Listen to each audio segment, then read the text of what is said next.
Approaching Kavenda in his dead black, converted scout ship, Virgil Sams cut his drive, killed his atomics, and turned on his superpowered detectors. For 5 full detets in every direction throughout a spherical volume over 10 detets in diameter space was void of ships. Some activity was apparent upon the planet dead ahead, but the first Lensman did not worry about that. The drug runners would of course have atomics in their plants, even if there were no spaceships actually on the planet, which there probably were. What he did worry about was detection. There would be plenty of detectors, probably automatic. Not only ordinary sub-ethereals, but electros and radars as well. He flashed up to within 1 1/4 detets, stopped, and checked again. Space was still empty. Then, after making a series of observations, he went inert and established an intrinsic velocity which, he hoped, would be close enough. He again shut off his atomics and started the 16-cylinder diesel engine, which would do its best to replace them. That best was none too good,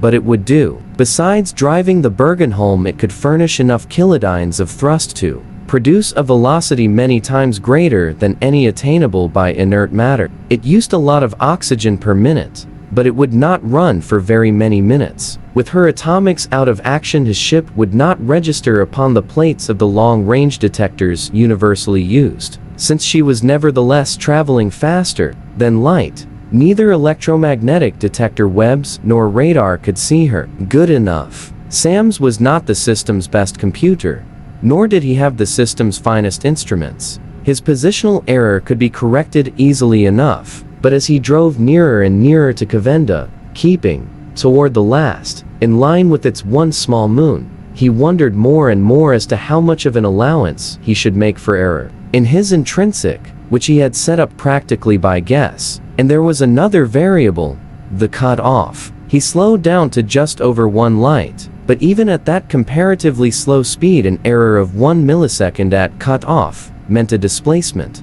of 200 miles. He switched the spotter into the Berg's cut-off circuit, set it for 300 miles, and waited tensely at his controls. The relays clicked, the driving force expired, the vessel went inert. Sam's eyes, flashing from instrument to instrument, told him that matters could have been worse. His intrinsic was neither straight up, as he had hoped, nor straight down, as he had feared, but almost exactly halfway between the two, straight out. He discovered that fact just in time. In another second or two, he would have been out beyond the moon's protecting bulk, and thus detectable from Kavenda. He went free, flashed back to the opposite boundary of his area of safety, went inert, and put the full power of the bellowing diesel to the task of bucking down his erroneous intrinsic, losing altitude continuously. Again and again be repeated the maneuver, and thus, grimly and stubbornly, he fought his ship to ground. He was very glad to see that the surface of the satellite was rougher, rockier, ruggeder, and more cratered even than that of Earth's Luna. Upon such a terrain as this, it would be next to impossible to spot even a moving vessel if it moved. Carefully, by a series of short and careful inertialess hops, correcting his intrinsic velocity after each one by an inert collision with the ground, he maneuvered his vessel into such a position that Kavenda's enormous globe hung directly overhead.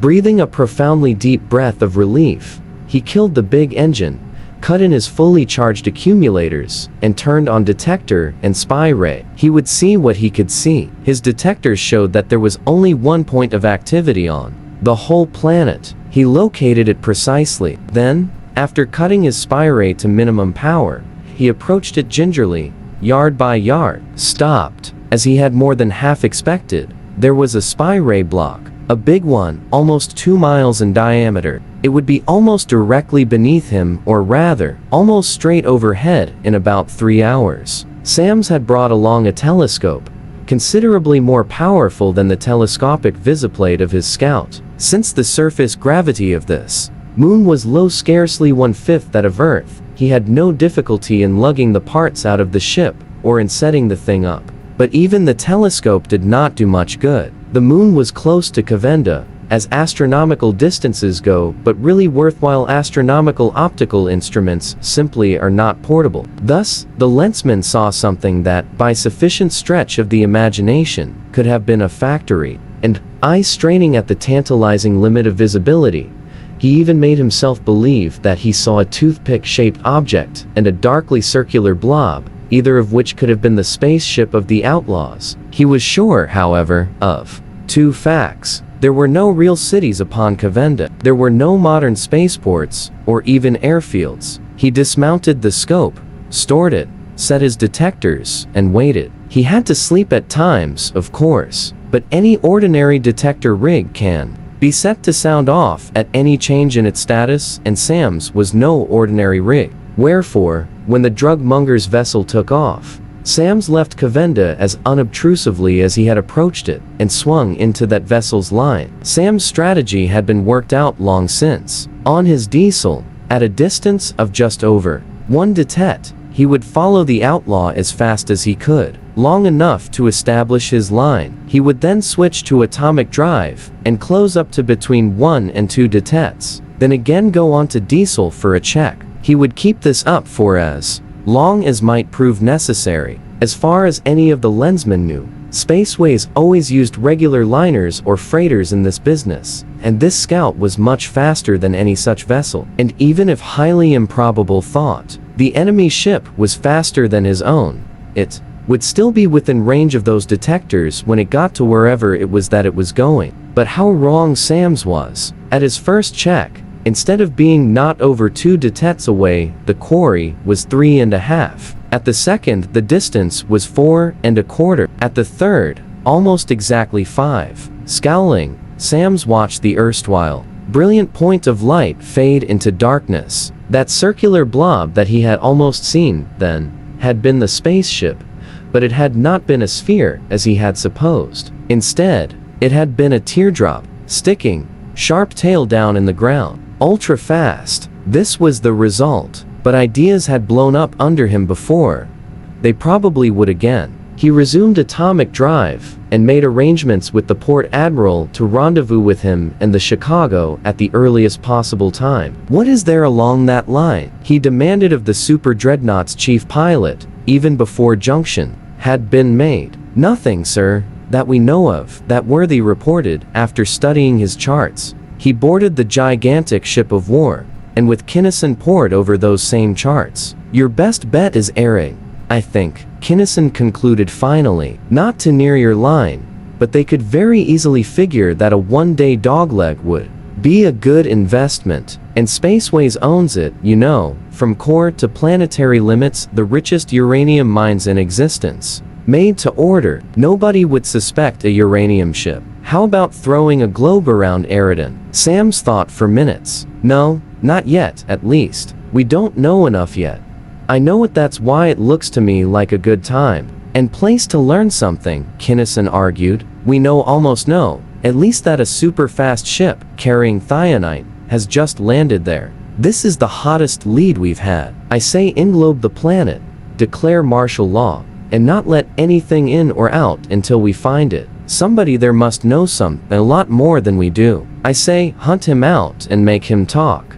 You're just popping off, Rod. You know as well as I do that nabbing a few of the small fry isn't enough. We can't move openly until we can strike high. I suppose not, Kinnison grumbled. But we know so damn little, Verge. Little enough, Sam's agreed. Of the 3 main divisions, only the political aspect is at all clear. In the drug division, we know where thionite comes from and where it is processed, and Eridan probably is another link. On the other end, we know a lot of peddlers and a few middlemen nobody hire. We have no actual knowledge whatever as to who the higher-ups are or how they work.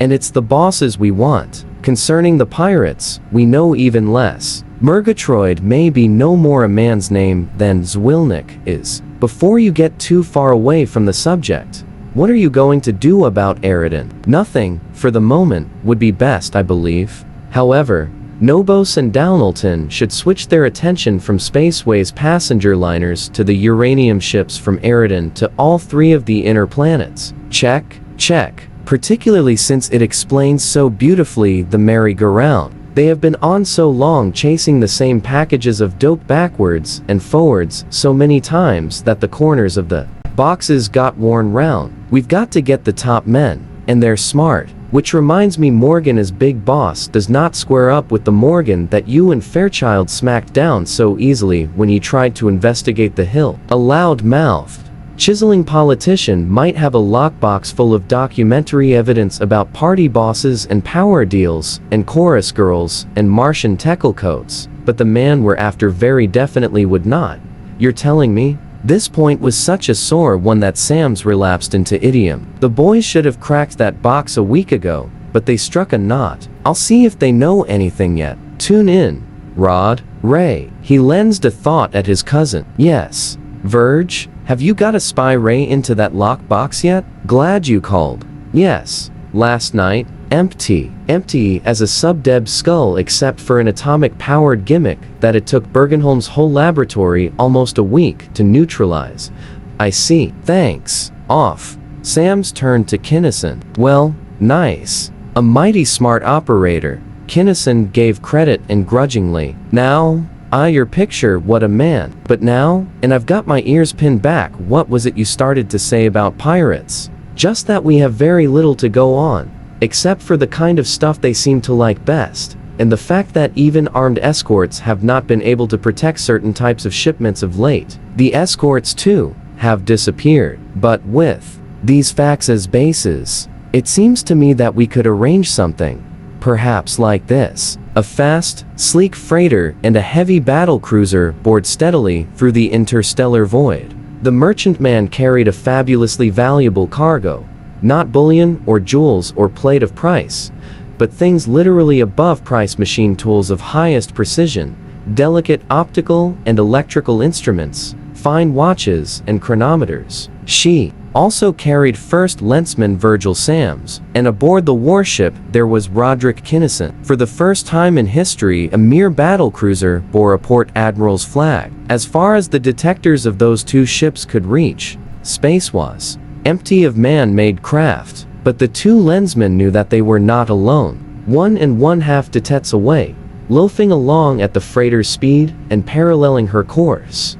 In a hemispherical formation open to the front, there flew 6 tremendous teardrops, super dreadnoughts of whose existence no Turian or colonial government had even an inkling. They were the fastest and deadliest craft yet built by man, the first fruits of Operation Bennett. And they too carried Lensman Costigan, Jack Kinnison, Northrop, Dronvire of Rigel IV, Rodebush, and Cleveland. Nor was there need of detectors. The 8 Lensmen were in as close communication as though they had been standing in the same room. On your toes, men, came Sam's quiet thought. We are about to pass within a few light minutes of an uninhabited solar system. No Turian-type planets at all. This may be it. Tune to Kinnison on one side, and to your captains on the other. Take over, Rod. At one instant the ether, for one full detet in every direction, was empty. In the next, 3 intensely brilliant spots of detection flashed into being, in line with the dead planet so invitingly close at hand. This development came as a surprise, since only 2 raiders had been expected: a battleship to take care of the escort, a cruiser to take the merchantman. The fact that the pirates had become cautious or suspicious and had sent 3 super dreadnoughts on the mission, however, did not operate to change the patrol strategy. For Sams had concluded, and Dronvire and Bergenholm and Rularian of Jupiter had agreed, that the real commander of the expedition would be aboard the vessel that attacked the freighter. In the next instant, then each Lensman saw what Roderick Kinnison saw. In the very instant of his seeing it, 6 more points of hard, white light sprang into being upon the plates of guileful freighter and decoying cruiser. Jack and Mays, take the leader. Kinnison snapped out the thought. Dronvire and Caustic, right wing, he's the one that's going after the freighter. Fred and Lyman, left wing. Hype. The pirate ships flashed up, filling ether and sub-ether alike, with a solid mush of interference through which no call for help could be driven. 2 super dreadnoughts against the cruiser. one against the freighter. The former, of course, had been expected to offer more than a token resistance. Battle cruisers of the patrol were powerful vessels, both on offense and defense, and it was a known and recognized fact that the men of the patrol were men. The pirate commander who attacked the freighter, however, was a surprised pirate indeed. His first beam, directed well forward, well ahead of the precious cargo, should have wrought the same havoc against screens and wall shields and structure as a white-hot poker would against a pat of lukewarm butter. Practically the whole nose section, including the control room, should have whiffed outward into space in gobbets and streamers of molten and gaseous metal. But nothing of the sort happened. This merchantman was no pushover. No ordinary screens protected that particular freighter, and the person of First Lensman Sam's Roderick Kinnison had very thoroughly seen to that. In sheer mass, her screen generators outweighed her entire cargo,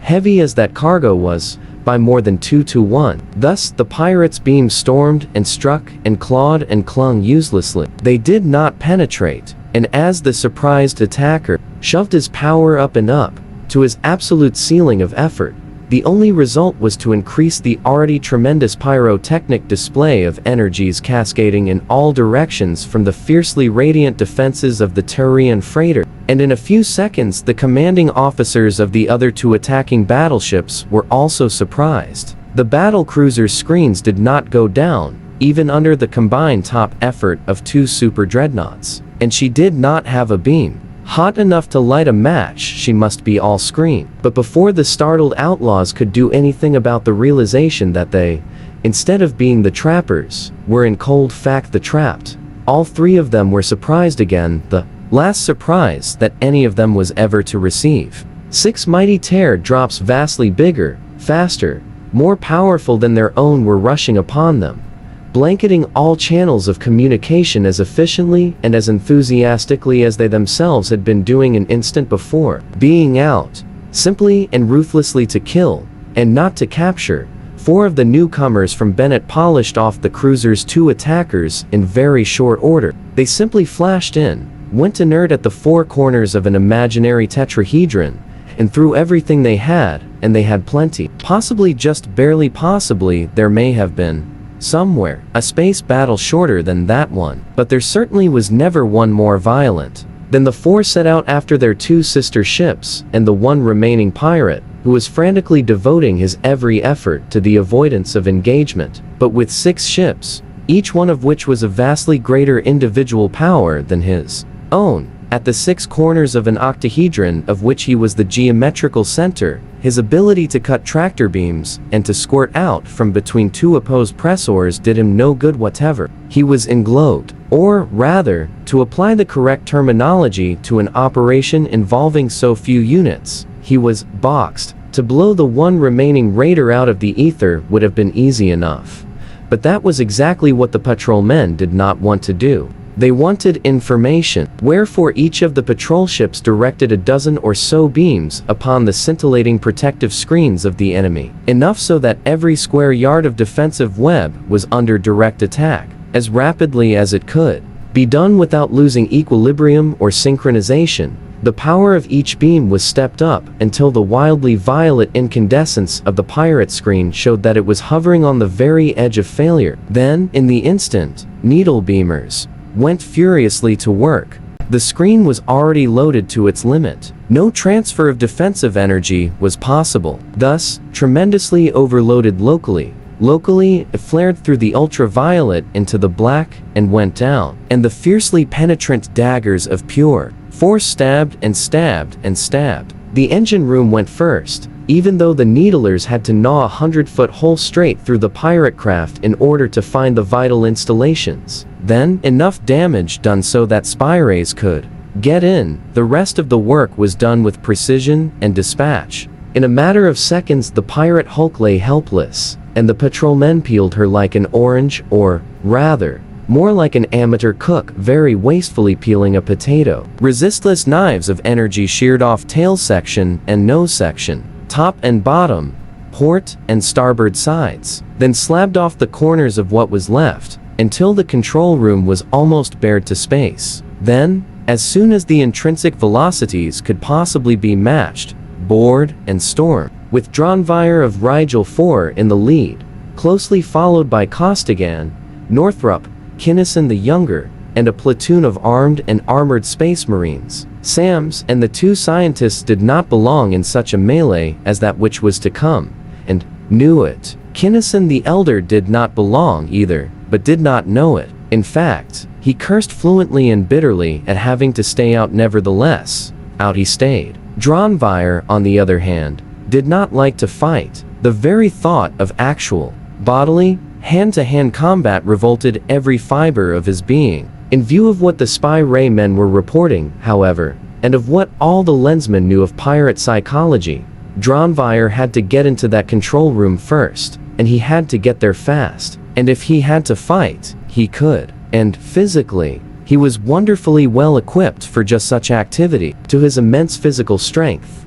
the natural concomitant of a force of gravity more than twice Earth's, the armor which so encumbered the Tyrian battlers was a scarcely noticeable impediment. His sense of perception, which could not be barred by any material substance, kept him fully informed of every development in his neighborhood. His literally incredible speed enabled him not merely to parry a blow aimed at him, but to bash out the brains of the would-be attacker before that blow could be more than started. And whereas a human being can swing only one space axe or fire only 2 ray guns at a time, the Rigelian plunged through space toward what was left of the pirate vessel, swinging not 1 or 2 space axes, but 4, each held in a lithe and supple, but immensely strong, tentacular hand. Why axes? Why not Lewistons, or rifles, or pistols? Because the space armor of that day could withstand almost indefinitely the output of 2 or 3 handheld projectors. Because the resistance of its defensive fields varied directly as the cube of the velocity of any material projectile encountering them. Thus, and strangely enough, the advance of science had forced the ray adoption of that long-extinct weapon. Most of the pirates had died, of course, during the dismemberment of their ship. Many more had been picked off by the needle beam gunners. In the control room, however, there was a platoon of elite guards, clustered so closely about the commander and his officers that needles could not be used. A group that would have to be wiped out by hand. If the attack had come by way of the only doorway, so that the pirates could have concentrated their weapons upon 1 or 2 patrolmen, the commander might have had time enough to do what he was under compulsion to do. But while the patrolmen were still in space, a plane of force sheared off the entire side of the room. A tractor beam jerked the detached wall away, and the attackers floated in en masse. Weightless combat is not at all like any form of gymnastics known to us ground grippers. It is much more difficult to master, and in times of stress, the muscles revert involuntarily and embarrassingly to their wonted gravity field techniques. Thus, the endeavors of most of the battlers upon both sides, while earnest enough and deadly enough of intent, were almost comically unproductive of result. In a matter of seconds, frantically struggling figures were floating from wall to ceiling, to wall to floor, striking wildly, darting backward from the violence of their own fierce swings. The Tyrian Lensman, however, had had more practice, and remembered their lessons better. Jack Kinnison, soaring into the room, grabbed the first solid thing he could reach, a post. Pulling himself down to the floor, he braced both feet, sighted past the nearest foeman, swung his axe, and gave a tremendous shove. Such was his timing, that in the instant of maximum effort the beak of his atrociously effective weapon encountered the pirate's helmet, and that was that. He wrenched his axe free and shoved the corpse away in such a direction that the reaction would send him against a wall at the floor line, in position to repeat the maneuver.